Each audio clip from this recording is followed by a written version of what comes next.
On the Skype, we have Pablo calling from 4179. That's not the United States.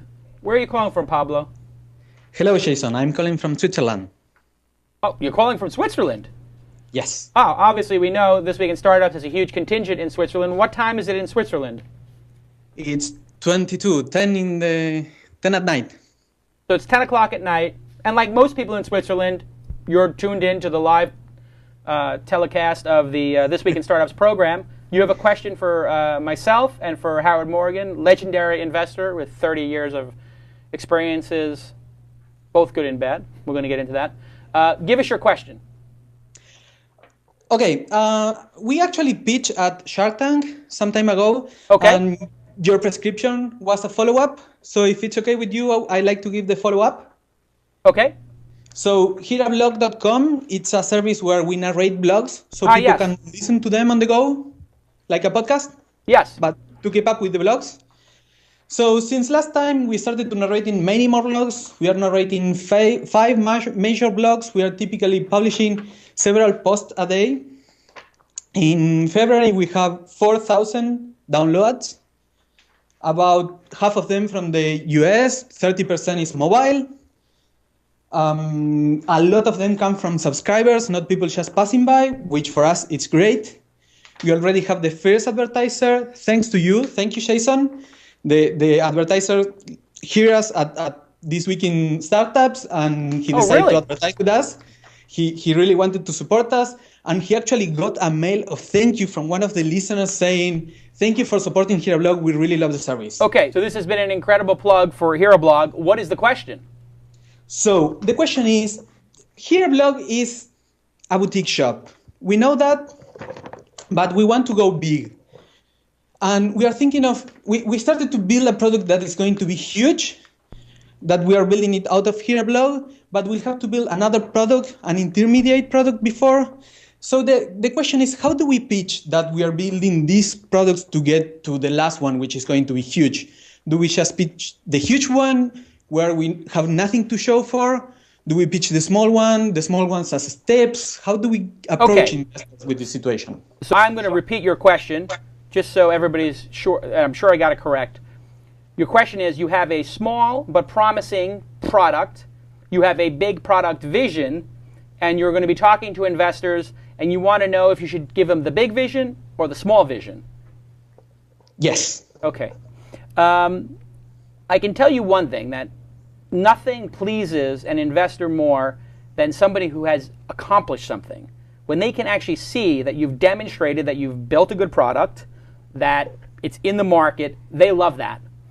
Showing them where it's going to go, that's nice too. Showing them a big vision, that's very important if you want to raise a lot of money. So it really depends on the investors. If you're going to Sequoia Capital, if you're going to Kleiner Perkins or Benchmark or some of these large firms, a lot of times they're looking for billion-dollar businesses. And if you come in with an idea that's going to be a $25 million business or a $50 million businesses, in some cases they may not be as interested. I'm not saying they're not interested, but they're swinging for the fences, so to speak.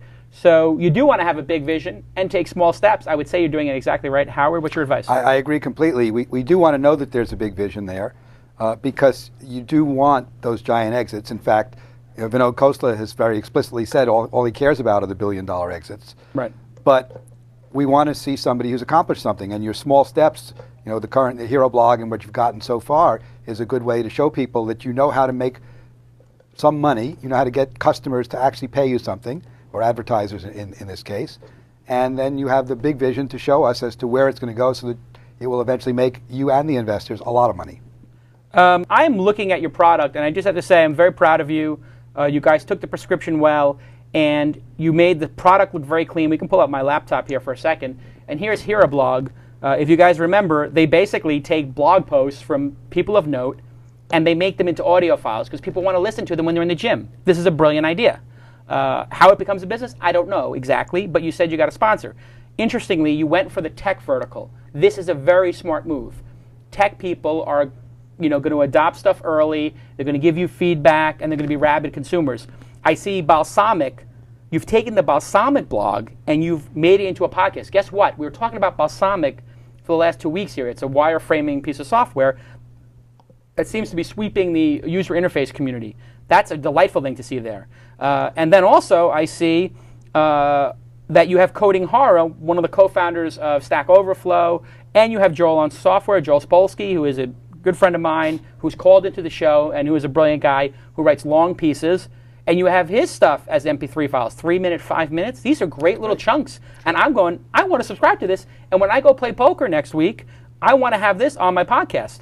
This is a great job. It's really becoming a compelling piece of software. When we open the Open Angel Forum in Switzerland, you might be able to present there. And I'm not even joking about that. Somebody emailed us this week about Open Angel Forum Switzerland. Well, if you open the one in London, we'll be there. London is actually, we have about 15 people who want to help us with that, and London will be the first city we do in Europe, obviously, for obvious reasons. There's a lot of money there. Tell me, how many people are in the company? How much money are you looking to raise? There's 2 people in the company. We still don't know how much money to raise. We have like steps, like with $10,000, we can improve this much. With, I don't know, $200,000, we'll be able to develop the huge product, the huge idea, and push it until it becomes profitable. How do you get who reads who actually does the audiobook reading of these? We have a narrator that we pay, a professional narrator, yes. Cool. And so I see they're doing Seth Godin's blog, and yeah, this is a very smart idea. I like it a lot, and I think I would use it. So, and would you consider relocating the company to the United States, New York, Los Angeles, or San Francisco? Yes, of course. Okay. So then what you probably need to do, since there's not much going on in Switzerland, no offense to our Swiss friends. Yeah. Yes. I don't mean to be insulting, but it's not exactly the actual, tech hub of the world. If you come to New York, LA, and San Francisco, or pick one of those cities, even Seattle or Austin, Boston, or DC, any of those cities, you're going to get people who are interested in this idea. It's pretty compelling. You would actually take a meeting, Howard? Absolutely take a meeting. Switzerland is compelling for pharma, but not for this kind of tech. Exactly. So there you have it. You're sitting there freezing your ass off, and you could be meeting with Howard or many other people. So you got to get out of Switzerland, no offense.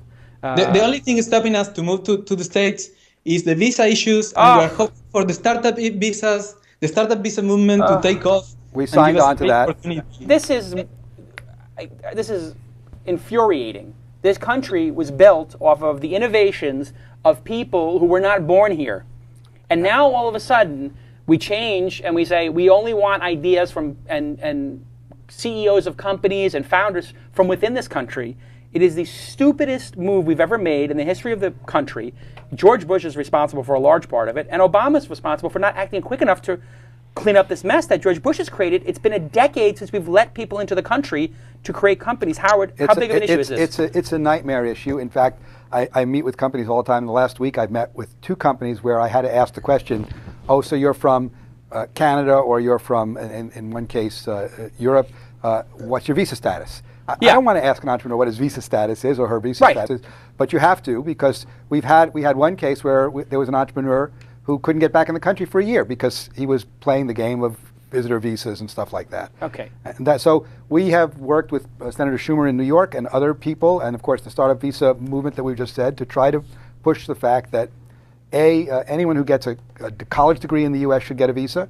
Yes, of course. Absolutely, because that's where we built in the 60s and 70s and 80s. Yeah, if we're going to pay for your college, or we're going to participate in some way in you going to college here and you get your degree, master's degree, PhD, MIT, Harvard, Stanford, I mean, but then we're going to kick you out of the country? And not get the benefit of it, absolutely. And get no benefit. So basically you suck out of our education system, then bring it back to your country. I mean, no offense, doesn't sound like a great deal for us.